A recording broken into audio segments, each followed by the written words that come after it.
Hello, আমি অনিশা। নতুন একটা মিনি ভ্লগে তোমাদের সবাইকে ওয়েলকাম। সকাল সকাল সব কাজ সেরে চলে এসেছি ঘরে। ব্রেকফাস্টও হয়ে গেছে। আর এবার ভাবলাম দুটো বিছানার চাদর আছে, তাই চাদর দুটোকে একসাথে আজকে ভিজিয়ে দেব। সব থেকে বড় কাজ হচ্ছে আমার এই বিছানার চাদর কাচা, আর তার সাথে হলো জিন্সের প্যান্ট কাচা। তবে কিছু তো করার নেই, কেউ তো নেই যে কেচে দেবে, তাই আমাকেই করতে হবে যখন, তো করে নেওয়াই ভালো। তারপর আর কি বিছানার চাদর দুটোকে একসাথে ভিজিয়ে দিলাম, তার সাথে আরও কয়েকটা জামা কাপড় হয়েছিল সেগুলো ভিজিয়ে দিলাম। জানো তো, আমাকে প্রত্যেক দিনই জামা কাপড় কাচতে হচ্ছে। কেন জানি না, প্রত্যেক দিন কিছু না কিছু নোংরা হতেই থাকে, আর আমিও রোজ জামা কাপড় কাচতেই থাকি। তারপর চলে আসলাম ঘরে, আর এবার ঘরটাকে ভালো করে ঝাড় দিয়ে পরিষ্কার করে নেব।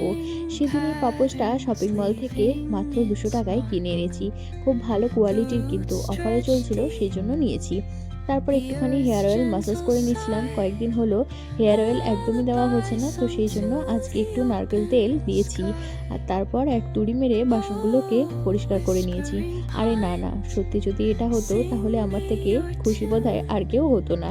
আর তারপর চলে এলাম আবার ঘরে এক বালতি জল নিয়ে। এবার ঘরটাকে ভালো করে মুছে নেব। আমি তো লাঠি দিয়ে ঘর মুছি না, হাত দিয়ে ঘর মুছতে বেশি পছন্দ করি।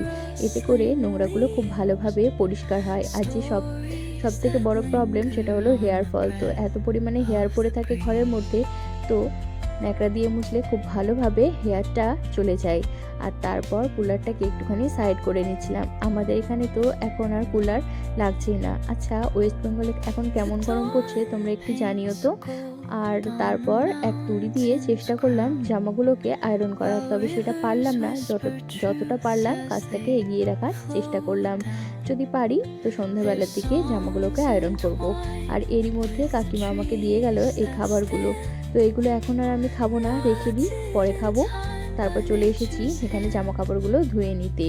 আর এইটুকু জায়গার মধ্যে পরিষ্কার করতে একটু কষ্ট হয়, তবে কিছু করার নেই। আমার বাথরুমটা একদমই ছোট, সেই কারণে বাথরুমের ভেতর কোনো কিছুই কাচা যায় না। তো বিছানার চাদরগুলো ধুয়ে তারপর ভালো করে এখানে মেলে দিলাম, আর আধা ঘন্টা পর এটা শুকিয়ে যাবে। এখানে কিন্তু রোদ আসে না, তবুও কিন্তু এত ড্রাই ওয়েদার যে তাড়াতাড়ি জামা কাপড় শুকিয়ে যায়।